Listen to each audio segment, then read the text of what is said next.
ஆதியாகமம் 13ஆம் அதிகாரம். அபிராமும் அவன் மனைவியும் அவனுக்கு உண்டான யாவும் அவனுடனே லோத்தும் எகிப்தை விட்டு தென் திசையில் வந்தார்கள். அபிராம் மிருக ஜீவன்களும் வெள்ளியும் பொன்னுமான ஆஸ்திகளை உடைய சீமானாய் இருந்தான். அவன் தன் பிரயாணங்களிலே தெற்கே இருந்து பெத்தேல் மட்டும், பெத்தேலுக்கும் ஆயிக்கும் நடுவாக தான் முன்பு கூடாரம் போட்டதும் தான் முதல் ஒரு பலிபீடத்தை உண்டாக்கினதுமான ஸ்தலம் மட்டும் போனான். அங்கே அபிராம் கர்த்தருடைய நாமத்தை தொழுது கொண்டான்.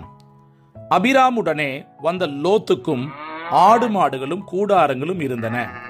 அவர்கள் ஒருமித்து குடியிருக்க அந்த பூமி அவர்களை தாங்கக்கூடாதிருந்தது. அவர்களுடைய ஆஸ்தி மிகுதியாய் இருந்தபடியால் அவர்கள் ஒருமித்து வாசம் பண்ண ஏதுவில்லாமற் போயிற்று. அபிராமுடைய மந்தை மேய்ப்பருக்கும் லோத்துடைய மந்தை மேய்ப்பருக்கும் வாக்குவாதம் உண்டாயிற்று. அக்காலத்திலே கானானியரும் பெருசியரும் அத்தேசத்தில் குடியிருந்தார்கள். அபிராம் லோத்தை நோக்கி, எனக்கும் உனக்கும் என் மேய்ப்பருக்கும் உன் மேய்ப்பருக்கும் வாக்குவாதம் வேண்டாம், நாம் சகோதரர். இந்த தேசமெல்லாம் உனக்கு முன் இருக்கிறது அல்லவா? நீ என்னை விட்டு பிரிந்து போகலாம். நீ இடதுபுறம் போனால் நான் வலதுபுறம் போகிறேன், நீ வலதுபுறம் போனால் நான் இடதுபுறம் போகிறேன் என்றான். அப்பொழுது லோத்து தன் கண்களை ஏறெடுத்து பார்த்து யோர்தான் நதிக்கு அருகான சமபூமி முழுவதும் நீர்வளம் பொருந்தினதாய் இருக்க கண்டான்.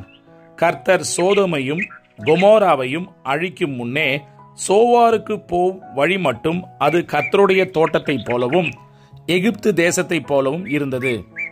அப்பொழுது லோத்து யோர்தானுக்கு அருகான சமபூமி முழுவதையும் தெரிந்து கொண்டு கிழக்கே பிரயாணப்பட்டு போனான். இப்படி அவர்கள் ஒருவரை ஒருவர் விட்டு பிரிந்தார்கள். அபிராம் கானான் தேசத்தில் குடியிருந்தான். லோத்து அந்த யோர்தானுக்கு அருகான சமபூமியில் உள்ள பட்டணங்களில் வாசம் பண்ணி சோதோமுக்கு நேரே கூடாரம் போட்டான்.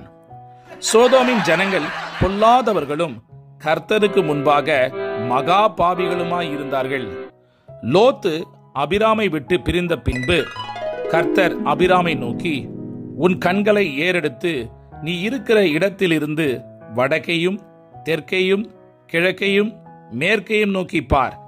நீ பார்க்கிற இந்த பூமி முழுவதையும் நான் உனக்கும் உன் சந்ததிக்கும் என்றைக்கும் இருக்கும்படி கொடுத்து உன் சந்ததியை பூமியின் தூளை போல பெருக பண்ணுவேன். ஒருவன் பூமியின் தூளை எண்ணக்கூடுமானால் உன் சந்ததியும் எண்ணப்படும். நீ எழுந்து தேசத்தின் நீளமும் அகலமும் எம்மட்டோ அம்மட்டும் நடந்து திரி, உனக்கு அதை தருவேன் என்றார். அப்பொழுது அபிராம் கூடாரத்தை பெயர்த்து கொண்டு போய் எப்ரோனில் இருக்கும் மம்ரேயின் சமபூமியில் சேர்ந்து குடியிருந்து அங்கே கர்த்தருக்கு ஒரு பலிபீடத்தை கட்டினான்.